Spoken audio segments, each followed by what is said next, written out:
क्या आप जानते हैं कि रात के 2 बजे के बाद जब पूरी दुनिया सो रही होती है, कुछ सड़कें जाग उठती हैं? ये वो सड़कें नहीं हैं जिन पर हम दिन में सफर करते हैं। ये वो रास्ते हैं जो जिंदों की दुनिया को मुर्दों की खामोशी से जोड़ते हैं। तैयार हो जाइए, क्योंकि ये सफर बहुत लंबा और बहुत भयानक होने वाला है। अपनी खिड़कियां बंद कर लें, और अगर आप अकेले हैं तो शायद आपको ये पॉडकास्ट अभी बंद कर देना चाहिए। रघु का पुराना टाटा ट्रक NH44 की सूनी सड़क पर दौड़ रहा था। रात के 2:15 बज रहे थे। बाहर मूसलाधार बारिश हो रही थी, जैसे आसमान रघु को आगे बढ़ने से रोक रहा हो। वाइपर अपनी पूरी ताकत से शीशे को साफ कर रहे थे, लेकिन हेडलाइट्स की रोशनी महज कुछ मीटर तक ही जा पा रही थी। चारों तरफ सिर्फ घना जंगल और स्याह अंधेरा था। अचानक ट्रक के इंजन की आवाज बदल गई, जैसे उस पर कोई भारी बोझ लद गया हो। रघु ने गियर बदला, लेकिन ट्रक की रफ्तार कम होती जा रही थी। उसे लगा शायद टायर पंक्चर हो गया है। उसने ट्रक को धीरे किया और साइड मिरर में पीछे देखने की कोशिश की। बारिश की वजह से मिरर धुंधला था। रघु ने अपना हाथ बाहर निकाला और मिरर को साफ किया। जैसे ही शीशा साफ हुआ, रघु का दिल हलक में आ गया। ट्रक के पिछले हिस्से पर जहां तिरपाल बंधी थी, एक सफेद साया बैठा था। वो कोई इंसान नहीं लग रहा था। बारिश की बूंदें उस पर गिर रही थीं, लेकिन वो हिल भी नहीं रहा था। रघु को लगा कि शायद उसकी आंखों का धोखा है। उसने ब्रेक मारा और ट्रक को सड़क के किनारे खड़ा कर दिया। इंजन चालू था, हेडलाइट्स चल रही थीं। रघु ने टॉर्च उठाई और दरवाजा खोलने ही वाला था कि उसे कुछ याद आया। बचपन में उसकी दादी कहती थी कि रात में अगर कोई अनजानी चीज दिखे तो उसे टॉर्च मत दिखाना, वरना वो तुम्हें देख लेगी। रघु ने टॉर्च रख दी। वो खिड़की से ही ऊपर की तरफ देखने लगा। वह साया, वो एक महिला थी। वो सफेद साड़ी में थी जो गंदी और फटी हुई थी। उसके बाल इतने लंबे थे कि ट्रक की छत से नीचे लटक रहे थे। रघु ने हिम्मत जुटाई और खिड़की से बाहर सिर निकालकर चिल्लाया, ओए, कौन है ऊपर? नीचे उतर। कोई जवाब नहीं आया, बस बारिश की आवाज और उस महिला के बालों का हवा में लहराना। रघु को अब गुस्सा आ रहा था। उसे लगा कोई पागल औरत होगी। वह दरवाजा खोलकर बाहर निकला। जैसे ही उसका पैर जमीन पर पड़ा, बारिश रुक गई। एकदम सन्नाटा छा गया। न मेंढकों की आवाज, न झींगुरों की, सिर्फ रघु की सांसों की आवाज। वो ट्रक के पीछे गया। वहां कोई नहीं था। तिरपाल वैसी की वैसी बंधी थी। रघु ने ऊपर चढ़कर देखा। छत खाली थी। पागल हो गया हूं मैं, रघु ने बुदबुदाया और वापस केबिन में आ गया। उसने दरवाजा बंद किया और स्टीयरिंग व्हील थामा। जैसे ही उसने नजर उठाई, उसका पूरा शरीर सुन्न पड़ गया। केबिन की छत के अंदरूनी हिस्से से वही लंबे काले बाल लटक रहे थे, और उन बालों के बीच से एक चेहरा धीरे धीरे नीचे की ओर उतर रहा था।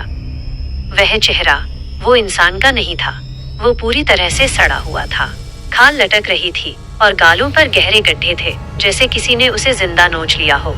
उसकी नाक की जगह सिर्फ 2 काले छेद थे, लेकिन सबसे डरावनी थी उसकी आंखें। उसकी कोई पुतली नहीं थी, पूरी आंखें सफेद थीं, दूधिया सफेद, और उन आंखों में एक अजीब सी ठंडी नफरत थी। उसने अपना चेहरा रघु के चेहरे से महज कुछ इंच की दूरी पर ला दिया। रघु चाहकर भी हिल नहीं पा रहा था। डर ने उसे पैरालाइज कर दिया था। उस चेहरे से एक ऐसी बदबू आ रही थी जैसे कोई लाश हफ्तों से धूप में पड़ी हो। अचानक उस सड़े हुए चेहरे के होंठ हिले। उसके मुंह के अंदर दांत नहीं, सिर्फ काला अंधेरा था। उसके गले से एक आवाज निकली, जैसे सूखे पत्तों पर कोई चल रहा हो, चरमराहट भरी और भयानक। उसने धीरे से कहा, मुझे ठंड लग रही है। रघु ने जोर से चिल्लाने की कोशिश की, लेकिन उसके मुंह से आवाज नहीं निकली। उसने पागलों की तरह चाबी घुमाई। इंजन स्टार्ट हो गया। उसने पहले गियर में ट्रक डाला और एक्सीलेटर पूरा दबा दिया। ट्रक झटके से आगे बढ़ा। वो महिला हवा में तैरती हुई केबिन की छत से चिपकी रही। रघु की आंखों के सामने बस वो सफेद आंखें थीं। वो 120 की रफ्तार से ट्रक दौड़ा रहा था। मोड़ पर भी ब्रेक नहीं लगा रहा था। उसे बस उस हाईवे से बाहर निकलना था। लेकिन वो हाईवे खत्म ही नहीं हो रहा था। वही पेड़, वही मोड़, वही अंधेरा, सब कुछ बार बार आ रहा था। उसे लगा वो एक अंतहीन लूप में फंस गया है। अचानक उस महिला ने अपना हाथ नीचे किया।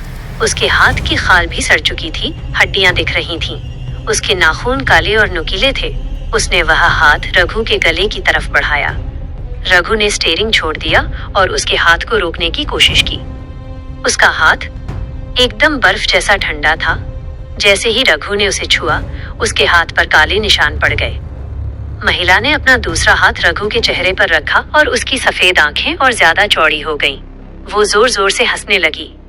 उसकी हंसी, हे भगवान, वो हंसी किसी इंसान की नहीं थी। वो कई आवाजों का मिश्रण थी, चीखें, रोना, कराहना। रघु का दम घुट रहा था। उसने एक आखिरी बार स्टीयरिंग व्हील को पूरी ताकत से घुमा दिया।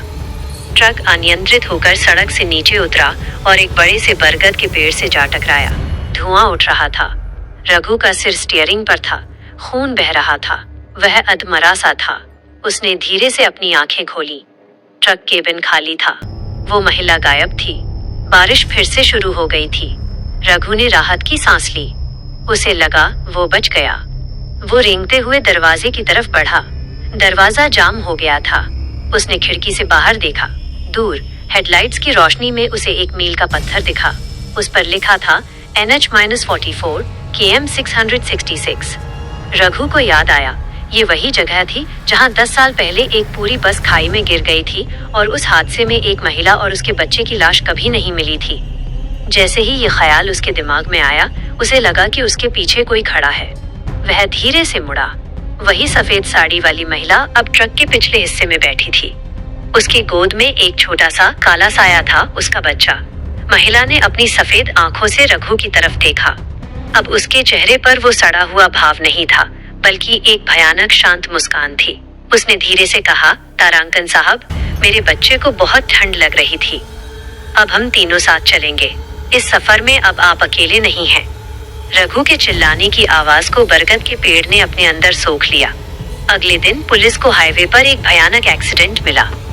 ट्रक पूरी तरह तबाह हो चुका था, लेकिन अजीब बात यह थी कि ड्राइवर के केबिन में रघु की लाश नहीं थी। न ही आसपास कहीं उसका कोई सुराग था। पुलिस ने क्रेन से ट्रक को सीधा किया। जैसे ही उन्होंने ट्रक के पिछले हिस्से को खोला, उनकी रूह कांप गई। ट्रक के फर्श पर धूल और खून के बीच 3 चीजें पड़ी थीं। रघु की फटी हुई शर्ट, एक छोटी सी बच्चे की टोपी और एक पुरानी सफेद साड़ी का टुकड़ा। और उस साड़ी के टुकड़े पर कोयले से कुछ लिखा था, हमेशा के लिए सफर। आज भी NH-44 के उस हिस्से पर ट्रक ड्राइवर रात में रुकने से कतराते हैं। कुछ कहते हैं कि जब बारिश होती है तो उन्हें एक पुराने ट्रक के इंजन की गड़गड़ाहट और उसके साथ एक महिला की डरावनी हंसी सुनाई देती है। और अगर आप रात के 2 बजे के बाद उस सड़क पर अकेले हैं, तो एक बार अपने साइड मिरर में जरूर देखिएगा। हो सकता है कोई आपके तिरपाल पर बैठा हो, बस आपके मुड़ने का इंतजार कर रहा हो। सोचिएगा जरूर। ये थी मिस्ट्री गर्ल की आज की खौफनाक कहानी। अगर आप सुरक्षित रहना चाहते हैं तो अंधेरे में अकेले कभी मत निकलिएगा। शुभ रात्रि, अगर आप सो पाए तो। दोस्तों, अगर यह कहानी आपको पसंद आई हो तो वीडियो को लाइक ज़रूर कीजिएगा और हमारे चैनल को सब्सक्राइब भी कर दीजिएगा। तो चलिए मिलते हैं हम कल अगली कहानी में।